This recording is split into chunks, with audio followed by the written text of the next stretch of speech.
The night began like so many before it, with raised voices cutting through the fragile walls of the Grayson home. The air smelled faintly of burnt coffee, and the glow of the kitchen light threw harsh shadows across the hallway. Mara stood trembling near the staircase, her husband's heavy frame looming before her. "Don't you walk away from me!" Richard barked, his voice thick with anger.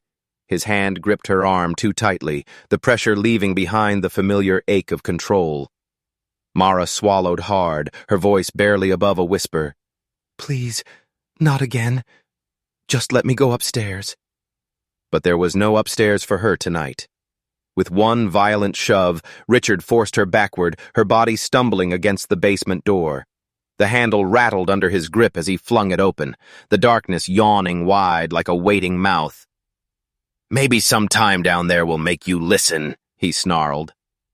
Mara's foot slipped on the first step, but she caught herself, clutching the railing with shaking fingers. She looked back at him, her eyes wide, pleading for mercy, for reason, for the man she once thought she had married. But Richard's face was carved in stone, his jaw clenched, his eyes filled with something far colder than rage. The door slammed behind her. Then came the sound that would haunt her, the metallic scrape of the lock turning. A small click, quiet enough to be missed by anyone else, but to Mara it thundered like a gunshot. Silence followed. She froze at the foot of the stairs, the faint trickle of her own breath echoing in the stale basement air. The room smelled of dust and damp concrete. She could hear her heartbeat in her ears, the rhythm sharp and unrelenting. Mara whispered into the dark, "Richard, please." There was no answer. The truth sank in slow, suffocating waves. This wasn't just another punishment, another outburst to be endured. This was imprisonment. Her hands searched blindly along the walls until they found a switch. A dim bulb flickered overhead, casting a sickly yellow light over boxes stacked high, a broken chair, and a concrete floor mottled with stains she didn't dare study too closely. Mara sank onto the bottom step, her knees drawn tight to her chest.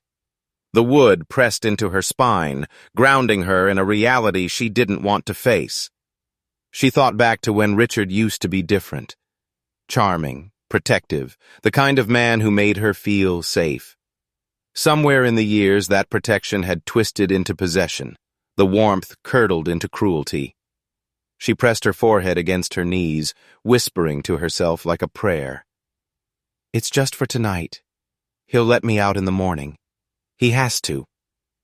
But another voice inside her, quieter yet sharper, said otherwise.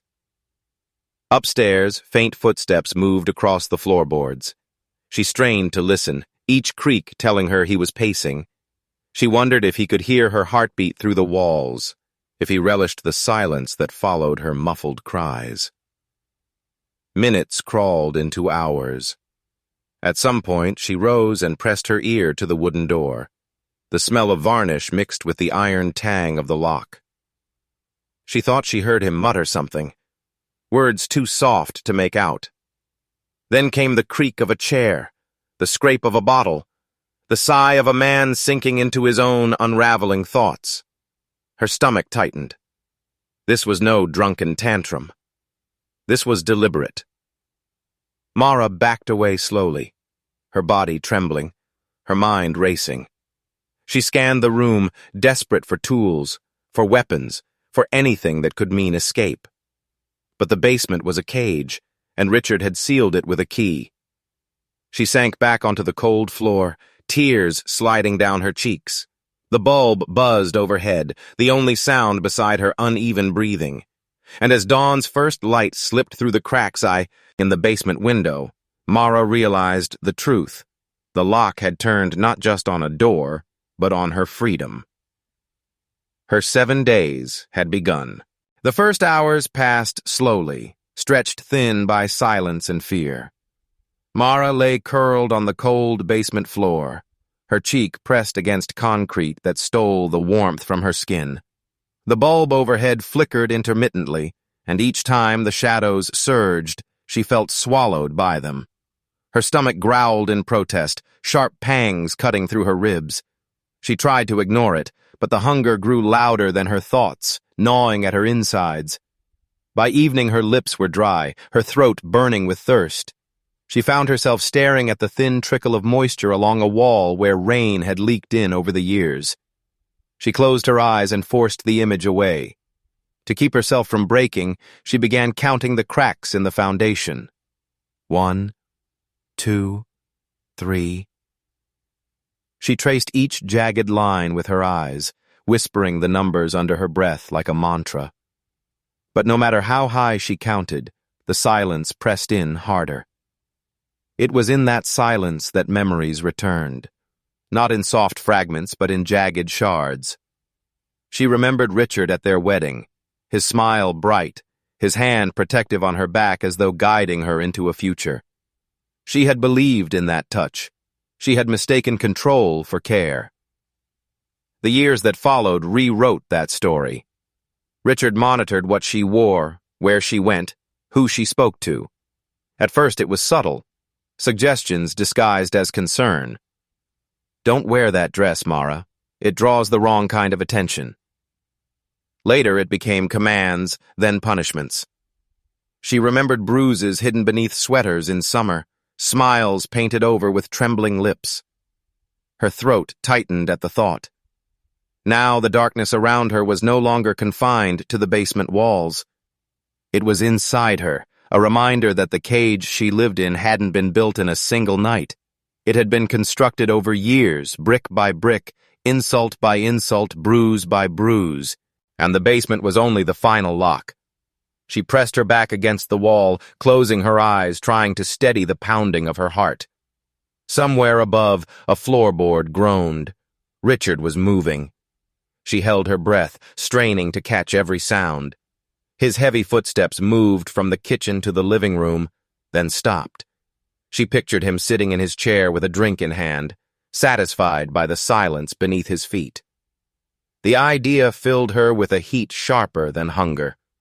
For a moment, she let herself imagine a different ending, one where she wasn't trapped, one where Richard wasn't the one in control. But the thought vanished quickly, smothered by the weight of the locked door. Hours blurred together. She whispered numbers, fragments of prayers, even half-remembered lines of songs, anything to push back the creeping dread. But the shadows didn't lift. They thickened, wrapped around her, whispering that she would never leave. When the bulb buzzed and dimmed again, Mara pressed her palms to her ears, rocking slightly, her breath ragged. She had survived the first day, but her body was weakening, her mind unraveling. Then faintly she heard it. A noise from upstairs. A knock. Short, hesitant, and followed by muffled voices. Mara's eyes widened. Someone was at the door. Her heart surged, slamming against her ribs, hope and terror colliding. If only they knew she was down here.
The knock came again, louder this time, firm enough to echo through the wooden beams above Mara's head.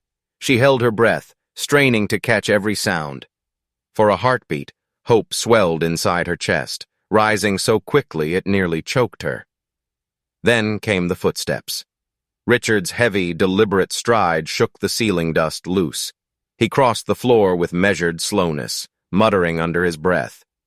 Mara pressed her ear to the basement wall, trying to catch the words, but they were little more than grumbles, fragments of anger wrapped in control. The knock sounded once more, and then a voice. "Richard? It's Claire from next door. Haven't seen Mara in a while. Everything okay?" Mara's heart slammed against her ribs. She pressed both fists against the door and screamed. The sound tore through her throat, but the basement walls swallowed her cries whole. Her voice dissolved into the cement and silence, leaving no trace of desperation. Upstairs, Richard's tone shifted instantly, as smooth and polished as the man he presented to the world. "Claire, hey. Yeah, everything's fine. Mara's been under the weather, flu or something. You know how it goes this time of year." Mara pounded the door harder, screaming until her voice cracked. She could hear the muffled conversation above, but knew her neighbor couldn't hear her. Tears burned her eyes, streaking down her face in hot rivers. "Oh, poor thing," Claire replied, her voice laced with concern. "Tell her I'll drop by some soup tomorrow." Richard chuckled, light, charming, a sound Mara had once fallen in love with before it became a weapon. "That's kind of you, Claire. I'll let her know. But she really just needs rest, doesn't want visitors." Silence followed. Mara's fists thudded against the wood in futility.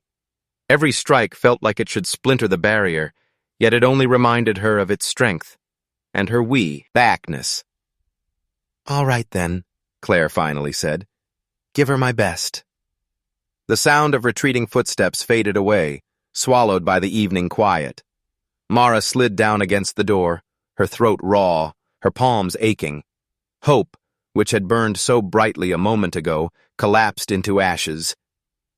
Upstairs, Richard's pacing resumed. This time, his muttering was louder, sharper. Mara caught fragments. "Curious. Always prying. Can't have that." His voice was a mix of anger and calculation. She closed her eyes, shivering as her mind replayed the tone he had used with Claire. The lies had flowed too easily, practiced like lines in a play, yet Mara heard it too. A crack, a strain hidden beneath the smooth veneer. His mask was slipping. For years, Richard had perfected control. He had charmed neighbors, impressed colleagues, even convinced Mara herself at times that his dominance was protection. But now, beneath the pressure of hiding her absence, Mara sensed a tremor. The man upstairs wasn't invincible. Her stomach growled again, but hunger no longer mattered.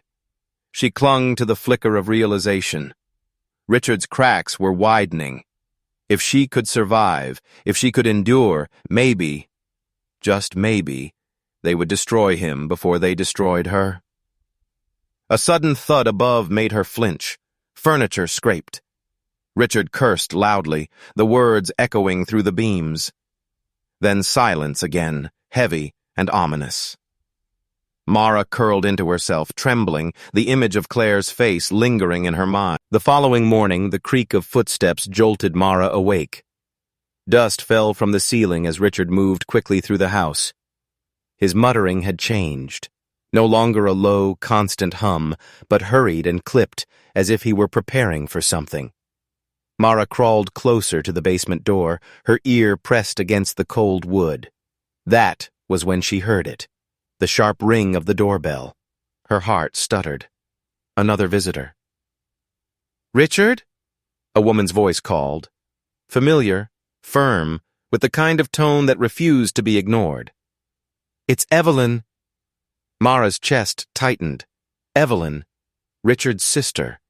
The one person in his family who had ever dared to question his temper, his choices.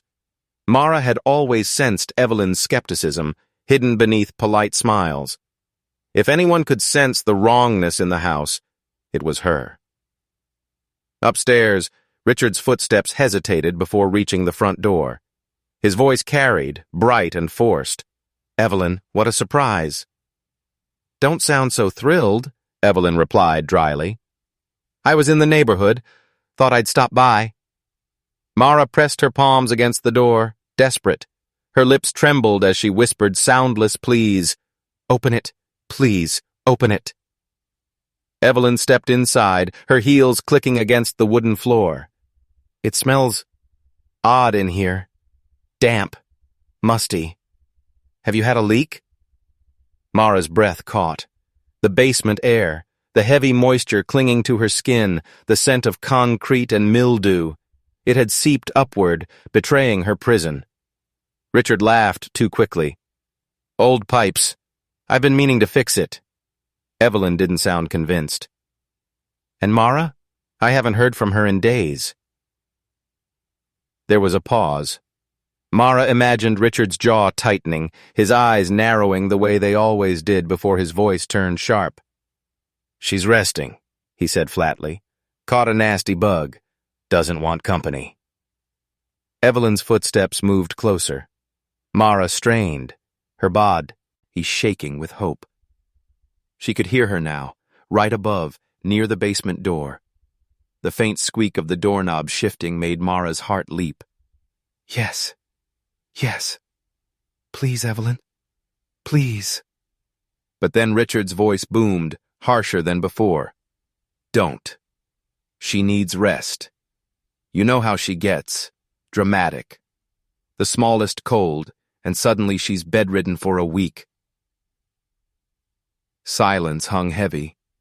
Mara imagined Evelyn's hand still on the doorknob, caught between suspicion and hesitation. "Richard," Evelyn finally said, her voice low and wary, "you sound different. Off. Is something going on?" Richard's laugh was sharp, slicing the air like broken glass. "Different?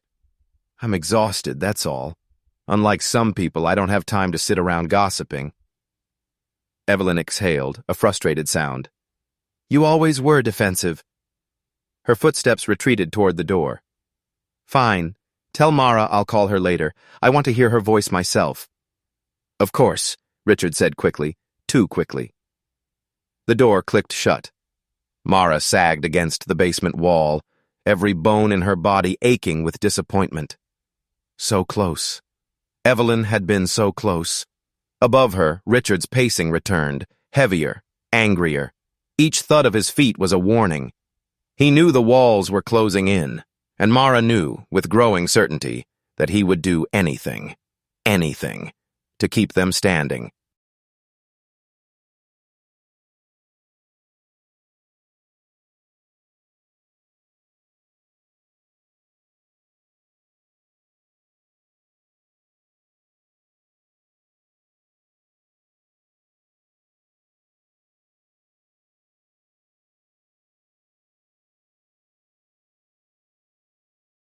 The slam of the front door echoed down into the basement like a coffin lid sealing shut.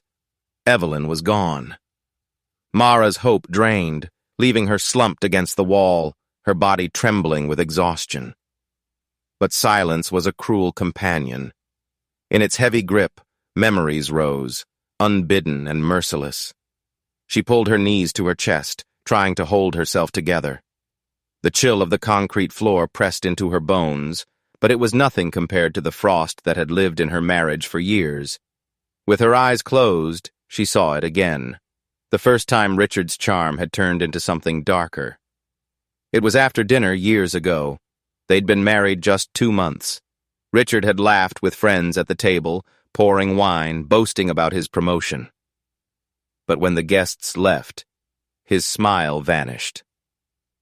"You embarrassed me," he hissed, his hand gripping her wrist so tightly she felt the bruise before it even bloomed. She remembered how she'd brushed foundation over her skin the next morning, smiling at herself in the mirror with a hollow determination. "It's fine. He's stressed. It won't happen again." The lie she told herself had been the first chain locked around her ankles. The memories cascaded faster now, one bleeding into the next. The credit card she wasn't allowed to use without permission. The way he sneered when she asked about their savings. The night he ripped the phone from her hands mid-call with her sister, his voice venomous. "You don't need anyone but me." Her stomach twisted. She had lived in a cage long before these basement walls. Her hand drifted absent-mindedly to her arm, tracing the ghost of bruises long faded.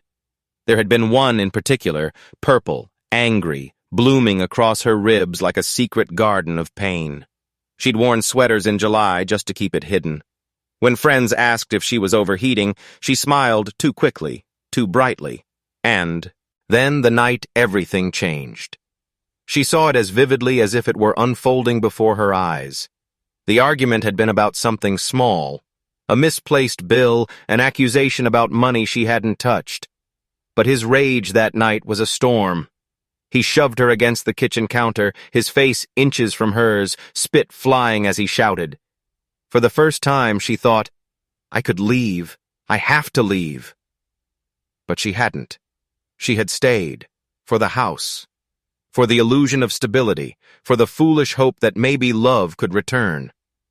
Now, in the suffocating dark, she felt the weight of all those choices crushing her chest. Yet underneath the sorrow, something else burned. Something raw and unfamiliar. It wasn't just fear anymore. It was fury. Her breaths grew sharper, her fists clenching as if holding invisible weapons. Every insult, every bruise, every stolen freedom stacked inside her like kindling. She thought of Evelyn nearly opening the basement door, of the neighbor's knock, of Richard's constant lies. The cracks in his mask were spreading. He wasn't invincible. He wasn't untouchable. The realization electrified her. Richard had locked her away believing she was weak, powerless, but she knew him better than anyone. She knew his temper, his vanity, his carelessness. And she knew that when people like Richard unraveled, they did so spectacularly. For the first time in years, Mara smiled. It was faint, trembling, but real. Escape was no longer enough. She wanted him broken. She wanted every mask ripped away, every truth dragged into the light. The thought didn't frighten her. It steadied her. The sound of footsteps returned above, heavy and restless.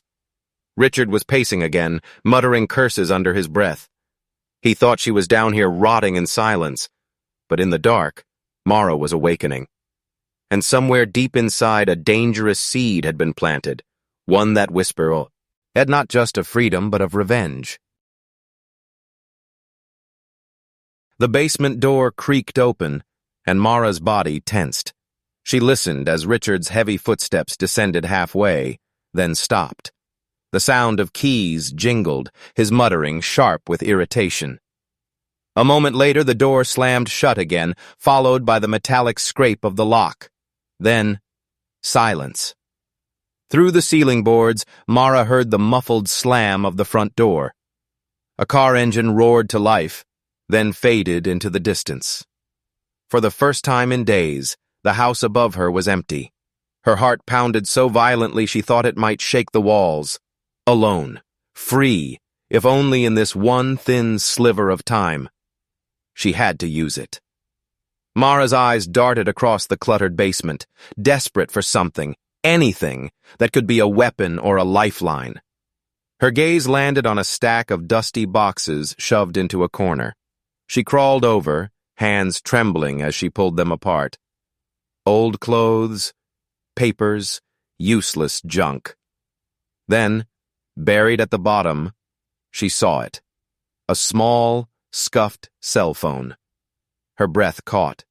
She snatched it up, cradling it like treasure. The screen flickered weakly when she pressed the button. Low battery, but still alive. She fumbled through the contacts, scrolling past faded names, most unfamiliar. And then one froze her in place. Michael. Michael. Her oldest friend. The one Richard had hated from the start. The one she was forbidden from calling, even mentioning. Richard's jealousy had branded Michael as an enemy, though he'd done nothing more than offer Mara kindness. Years ago, she'd promised herself she'd never risk reaching out, but now, risk was the only currency she had left. Her thumb hovered over the call button. Her mind screamed warnings. If Richard finds out... If the battery dies mid-call, if Michael doesn't answer. But louder than the fear was the seed of fury that had taken root in her chest. She pressed the button. The phone rang once, twice, 3 times. She nearly collapsed with despair, then, "Hello?" A man's voice, groggy, cautious. Her throat closed. It had been years since she'd heard him. Tears pricked her eyes. "Michael, it's me. It's Mara." A pause, sharp intake of breath, then urgency flooded his tone. "Mara? Where are you? I've been... God, I thought..." Her voice cracked, desperate but hushed. "I don't have time. Richard. He's locked me in the basement 7 days. Please, Michael, I don't know how much longer I..." Static buzzed. The battery warning blinked red. "Mara, listen to me." Michael cut in, his words fast, clipped. "Stay calm. I'll come..." The phone went black. "No!" she cried, shaking it, slamming her thumb against the button. Dead. Her sobs echoed in the dark. She pressed the phone to her forehead, willing it back to life, but the silence was merciless. Still, beneath the crushing despair, something glimmered. Michael knew. For the first time, someone beyond these walls knew. But with that flicker of hope came dread. Richard had always said Michael would destroy them, would interfere. If he sensed even the possibility of contact, Richard's fury would be unstoppable.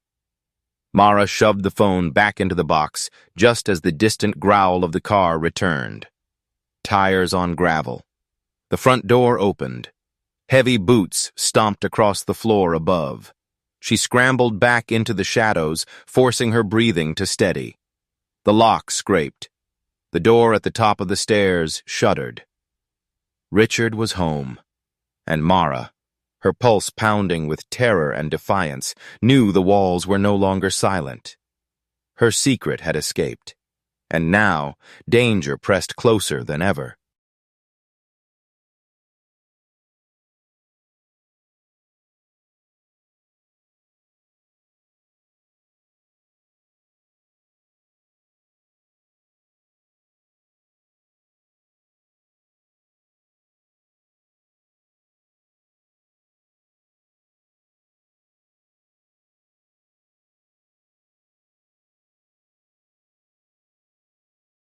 The days blurred together, each one pressing heavier on Mara's chest than the last. Time in the basement had no rhythm, only the drip of water from a rusted pipe and the distant thud of Richard's restless pacing above. By the 5th day, her body had begun to betray her. Her lips cracked, her throat burned raw, and her muscles trembled with every movement. She discovered the leaking pipe by accident, a faint glisten in the dark corner. Pressing her mouth to it, she caught drops of bitter water, metallic and stale. It kept her alive, though it left her stomach twisting with sickness. But survival was all that mattered. Still, her body grew weaker. Her mind, however, refused to quiet. Each hour was filled with looping memories of Richard's sneers, his fists, the weight of his control. The seed of revenge planted days ago only burrowed deeper, curling like roots into her every thought. Above, Richard was unraveling.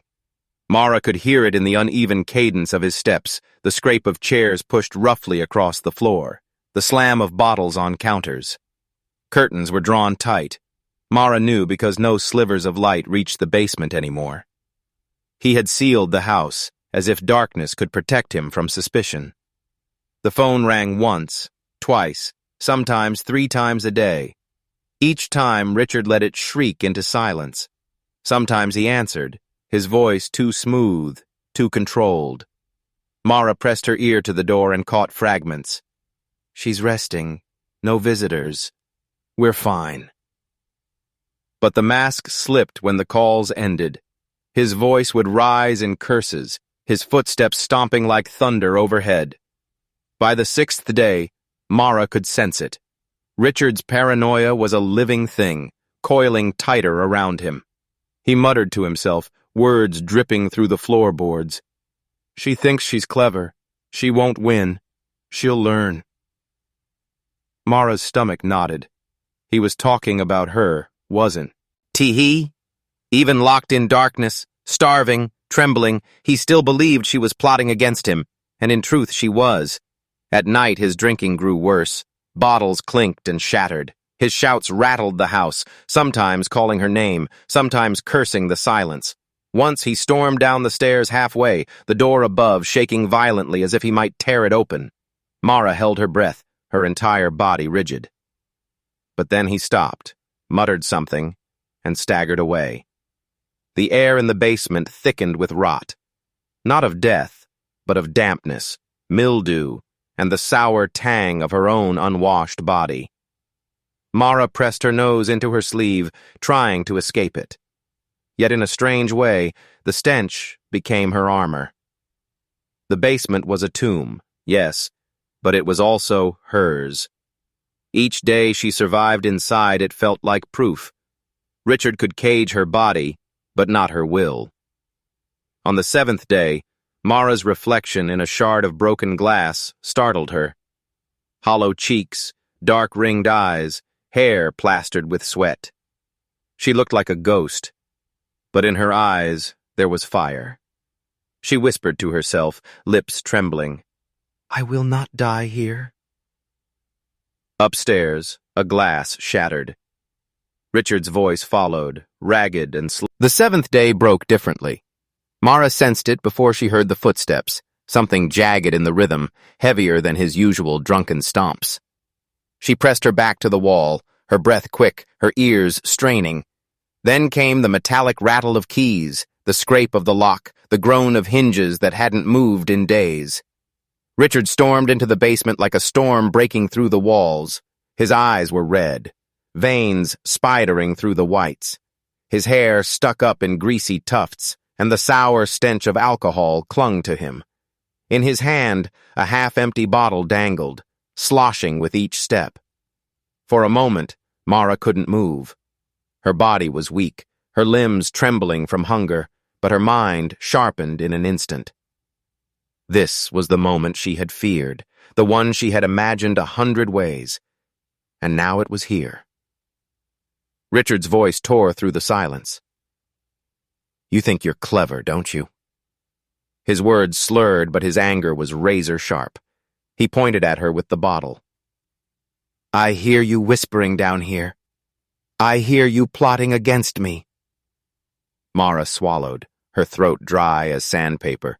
She could have cowered, she could have begged, but instead, something inside her rose. The fire she had nurtured through the endless days of rot flared alive. Her voice came out hoarse, but steady. "You can lock me here, Richard. You can starve me, beat me, try to erase me, but you can't stop the truth." The words sliced through the air. Richard froze, his bloodshot eyes narrowing as though the sentence itself were a blade pressed to his skin. "The truth?" he barked, stepping closer, the bottle swinging dangerously. "You don't know the first thing about truth.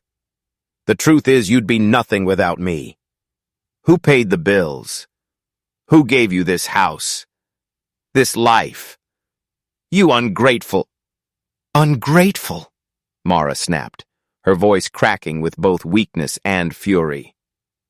"You took everything from me. My money, my freedom, my friends. You broke my body and thought you could break my mind, but you never did. Not once." Her words hung like smoke in the dank air. Richard's face twisted, veins bulging at his temple. He slammed the bottle against the wall, shards exploding across the cement floor. Mara flinched, but her eyes never left his. "You think anyone would believe you?" he spat, glass glittering around his shoes. "You're nothing but a bitter, weak woman. You'd tell your little stories and they'd all laugh at you. Me? I'm the respectable one. I'm the one people trust." "Respectable?" Mara whispered, leaning forward despite her exhaustion. Her lips curled into something close to a smile. "Then why are you hiding me? Why haven't you let anyone see me for days? Why do you close the curtains, ignore the phone, drink yourself into madness? Richard's face flickered. For a brief second, Mara saw it. Doubt. His mask cracked, not from her fists, but from her words. She pushed harder, her voice low, dangerous. You're terrified, Richard. Afraid that the truth will crawl out of this basement and into the world. Afraid that everyone will finally see you for what you are. His chest heaved. He raised his fist, then stopped, trembling. Mara could see the war raging behind his eyes. Fury, guilt, fear, denial. "Shut up," he hissed, though it sounded more like a plea than a command. But Mara didn't shut up. She leaned her head back against the cold wall, her strength fading, but her spirit unbroken. You can kill me, Richard. Maybe that's what you've wanted all along. But if you do, my silence will scream louder than my voice ever could. And someone, Michael, Evelyn, the neighbors, someone will hear it. And they will come. Richard staggered backward, his chest heaving, his eyes wide. He had stormed into the basement as a tyrant, certain of his power. Now he looked almost haunted. The silence that followed was suffocating, broken only by the drip of the leaking pipe. Finally, Richard turned sharply, stumbling toward the stairs. He slammed the door behind him, but Mara didn't flinch this time. Her body trembled, yes, but her heart was steady. For the first time in 7 endless days, she had spoken. She had wounded him, not with fists, but with truth. And she knew this confrontation was only the beginning. Richard hadn't slept. After the confrontation in the basement, his pacing upstairs grew frantic, uneven, like a man caught in his own snare. Every glass of whiskey did nothing to steady him. It only deepened the spiral. Mara's words lingered in his skull, sharp and unrelenting. The truth will crawl out of this basement. By morning, his rage curdled into desperation. He stumbled to the basement door, the keys rattling violently in his trembling hand. Mara, lying weak against the wall, barely stirred. Her body had grown frail over the 7 days, skin pale and lips cracked, but her eyes still carried a dim flame that seemed to unnerve him more than any scream. He dragged the door open, stumbling down the steps. "You think you've won?" he spat, voice hoarse. "You think anyone will come for you? No one cares. No one ever did." Mara tried to speak, but her voice broke into a cough. She could barely sit up, yet she raised her chin enough to meet his gaze. "You're wrong." Richard's fist clenched. The rage in him reached a breaking point. He raised his hand, ready to silence her once and for all. But fate had been moving against him long before he realized it. Outside, Evelyn parked her car at the curb. Her unease had only grown since her last visit. The smell of damp air, Richard's temper, the way he'd deflected, it gnawed at her every night. And now, after unanswered calls and neighbors whispering that Mara hadn't been seen, she couldn't ignore it anymore. This time, she didn't come alone. 2 police officers followed her up the wall in Quay, their radios crackling softly in the stillness of the street. Evelyn knocked, harder than before. "Richard," she called, her voice trembling. "I know something's wrong. Open the door." Inside, Richard froze, his hand still raised midair. The knocking pounded again, louder this time. Then came the commanding voice of an officer. "Police, open up!" Mara's lips curved into the faintest smile. Her prophecy had arrived. Richard snarled, turning toward the sound of footsteps on the porch. He scrambled upstairs, slamming the basement door shut once more, but the locks rattled under his clumsy grip. Evelyn's voice rose, urgent and fearful. "Mara! Mara, are you in there?" The officers exchanged a look, then stepped back. One raised his boot and kicked hard against the door. Wood splintered, hinges groaned, and with a final crack, the frame gave way. The door burst open, a wave of stale air and rot spilling out into the morning light. The stench was overwhelming. Evelyn gagged, covering her mouth while the officers pressed forward, flashlights cutting through the gloom. "Basement!" one shouted, racing toward the sound of shuffling below. Richard had returned to Mara, desperation wild in his movements.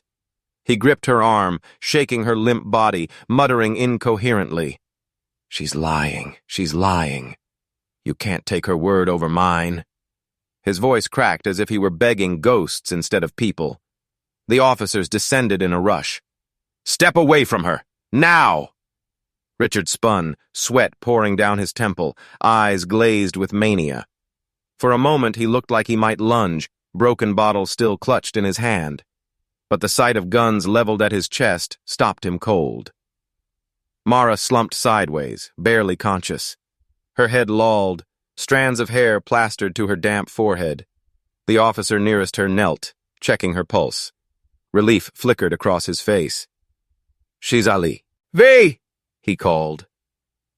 Evelyn sobbed his chest heaved as the cuffs closed around his wrists. For the first time in years, silence returned to the basement. Real silence, not the oppressive kind he had enforced with locks and threats. The officers carried Mara up the stairs, her frail body cradled gently, the air from outside brushing against her skin like freedom itself. The light burned her eyes, but she didn't care. She was out. Behind them, Richard was dragged past Evelyn, who glared at him through tears. He muttered, broken and small, "She would have ruined everything." But no one listened. The house, once a facade of suburban respectability, now stood exposed, every shadow turned into evidence, every silence broken by truth. Yellow tape would soon cross its doors, neighbors gathering to whisper in disbelief. And yet, as Mara was loaded into the waiting ambulance, her eyes fluttered open for a moment. A faint thought echoed inside her mind. This was not the end. It was only the beginning of the reckoning. The police station was colder than the basement had ever been, yet Richard still sweated through his shirt. His hands, bound in steel cuffs, drummed erratically against the metal table. The mirrored wall reflected a broken man who no longer recognized himself. He tried to steady his breath, but the room pressed in, every second stretching longer than the last. Across from him sat two detectives. One leaned forward, elbows on the table, voice calm but edged with steel. "Richard, your wife was found locked in your basement. Starving. Bruised, barely alive. You want to explain that?" Richard's lips twitched into something that might have been a smile, or a grimace. "Protecting her," he muttered, staring at the table. "You don't understand. The world, it poisons people. Mara couldn't handle it. I kept her safe." The other detective snorted, flipping through a file. Photographs slid across the table. Mara's, as wrists, raw and swollen. The damp basement floor stained with mold. The shattered bottle found near her. "Safe," he echoed. "This is what you call safety?" Richard's gaze darted to the photos, then away. His voice cracked, rising in pitch. "You twist it. She needed me. Without me, she'd have destroyed herself. I was her anchor, her savior." The detectives exchanged a look, one of pity, one of disgust. They had seen this before, control wrapped in the language of devotion, cruelty disguised as care. "Richard," the first detective said softly, "you didn't save her. You caged her. You starved her. You nearly killed her." Richard slammed his fists onto the table, the cuffs clattering like chains. "No!" he shouted. "She was mine. Mine to protect. Mine to guide. She never understood. She betrayed me." His voice faltered, slipping into a whisper. "She called him. I know she called him." The detectives leaned in. "Called who?" But Richard only laughed, the sound sharp, unstable, echoing in the small room. He leaned back in his chair, muttering to himself, the word betrayal circling his lips like a prayer. Outside the interrogation room, Evelyn sat in the corridor, head bowed in her hands. She couldn't reconcile the brother she thought she knew with the man inside, unraveling before her eyes. The officers had warned her not to blame herself, but guilt gnawed anyway. Maybe she should have pushed harder, sooner. Maybe Mara wouldn't have suffered 7 days in the dark. Across town, Mara stirred in the white quiet of a hospital room. The steady beep of monitors anchored her to reality, each rise and fall of the machine a reminder she was still here, still breathing. Sunlight filtered through the blinds, and for the first time in years, she felt warmth without fear. Her soul, safe. The word tasted foreign, fragile, like something that could crumble if she held it too tightly. But as her eyes closed, Mara let the tears slip freely, her body releasing what her mind had carried for years. Back at the station, the detectives watched Richard spiral on the other side of the glass. His performance wavered between anger and self-pity, savior and victim, liar and truth-teller. But every outburst, every contradiction, only wove the noose tighter. When one detective finally stepped inside again, he set the recorder down with finality. "Richard," he said, "this is your chance. The evidence is clear. The question is, will you confess, or will the world see you exactly as you are without your mask?" Richard's eyes narrowed, his jaw working, his mind caught in the shrinking space between control and collapse. For the first time, fear replaced arrogance. And in that silence, the truth began to bleed out. The courthouse was a theater of whispers. Reporters lined the steps outside, cameras flashing, their voices merging into a single restless hum. Inside, the air was tense, charged with the weight of eyes fixed on one man, Richard. Shackled at the wrists, dressed in a suit borrowed from the prison's storage, he looked smaller than he had in the interrogation room, yet his eyes carried the same storm. Mara entered quietly, escorted by Evelyn. Her frame was thin, her face pale, but her presence drew every gaze. The murmur hushed as she walked past Richard without turning her head. For the first time in years, she wasn't beneath him. She was across from him, her truth about to be spoken aloud. The prosecution began with a sharp, steady voice. "Ladies and gentlemen of the jury, this is not a story of love turned sour. This is a story of control, of power, of a man who imprisoned his wife in a basement for 7 days. This is about survival and the near destruction of a woman's soul." The defense countered quickly. Richard's attorney painted Mara as unstable, suggesting her fragile mental health exaggerated the events. He gestured to Richard like a man misunderstood. "My client is not a monster. He is a husband pushed to desperation by a wife whose behavior spiraled beyond reason. He believed, truly, that he was protecting her." Mara sat still, her hands folded, but every word from the defense pierced like glass. Protecting her? The bruises told a different story. Witness after witness took the stand. Neighbors described Richard's paranoia, the drawn curtains, the sudden disappearance of Mara. Evelyn's voice cracked as she recounted her visit, the smell of damp air, the tension in Richard's eyes. "I knew something was wrong," she said softly. "But he pushed me away." Then came Mara's turn. The courtroom leaned forward as she stood, trembling but resolute. She described the basement, the damp air, the darkness, the pipe water she drank to survive. She spoke of years of bruises hidden under long sleeves, of money taken, of friends forbidden. Her voice broke only once, when she spoke of Michael. "He was my friend," she said, eyes downcast. "Richard hated him, forbade me from seeing him. But Michael was the only person I thought might believe me. When I found that phone, I thought it was my way out." The defense pounced.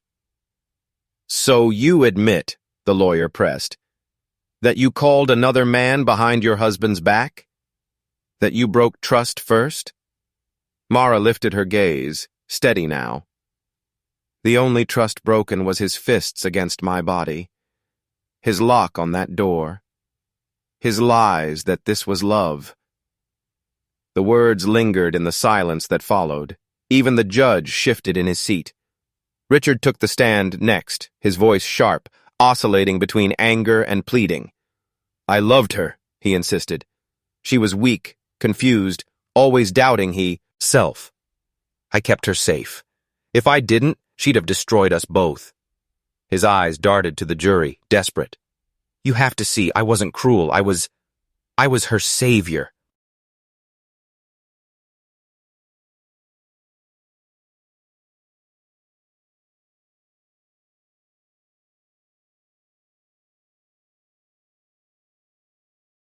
But the cracks were too wide now. His words echoed against Mara's testimony, sounding less like devotion and more like delusion. Closing arguments sharpened the edges. The prosecution called him a predator who cloaked abuse in the language of protection. The defense begged the jury to see him as flawed, not monstrous. When the gavel finally struck, the courtroom sat suspended in breathless silence. The jury was dismissed to deliberate, but the weight of their decision hung already in the air. Justice or punishment, sometimes they looked the same. And Mara, sitting quietly, knew her fate was tied to theirs as much as his. The courtroom was hushed when the jury filed back into their seats. Mara sat still, her palms pressed together tightly in her lap. Every second seemed suspended, every inhale louder than it should have been. Richard glanced toward her once, his eyes hollow, searching for some shred of recognition that no longer existed. The foreman stood. The words came slowly, measured. "We, the jury, find the defendant guilty." The gavel cracked against wood. The verdict was sealed. Richard would serve decades behind bars, a man caged by the very justice he had believed himself above. He sank into his chair, his face collapsing into the mask of someone who had finally lost control. For Mara, the sound should have been triumph, but instead it was a strange emptiness. People clapped her shoulder, whispered, "Brave," and "Survivor," but the words fell on her like ash. The victory was real, yet hollow. No sentence could unwrite the basement. No judge could erase 7 days of shadows. Outside the courthouse, reporters shouted questions, microphones thrust forward. Evelyn shielded her, guiding her through the flashing bulbs. "No comment," Evelyn said firmly, pulling her toward the waiting car. Mara moved silently, her body frail but her steps steady. Freedom, she realized, did not arrive with the verdict. It arrived in breaths, in tiny, fragile fragments. At the hospital, she returned to a room that smelled of antiseptic and sunlight. White sheets, steady machines, the hum of quiet order. It was so unlike the damp cold of the basement that her chest tightened. For days, she drifted between sleep and waking, her mind replaying fragments she could not silence. The scrape of Richard's boots above her, the lock turning, the metallic taste of pipe water. Sometimes she woke gasping, the ceiling too close, the air too still. Nurses reassured her. "You're safe now." She nodded, but inside she wondered, was safety ever real? Evelyn visited often, bringing flowers and soft blankets, her guilt unspoken but heavy. One afternoon she whispered, "I should have opened that door the first time." Mara reached for her hand, thin fingers pressing against Evelyn's trembling ones. "He locked more than just the door," Mara murmured. "He locked all of us." News coverage spun her story into headlines. 7 days in the basement. Strangers called her a hero, her image plastered across screens. Yet in the quiet of her room, Mara stared at her reflection and saw not a hero, but a woman still learning how to breathe. Therapists encouraged her to write, to speak, to reclaim her voice. Some days she did.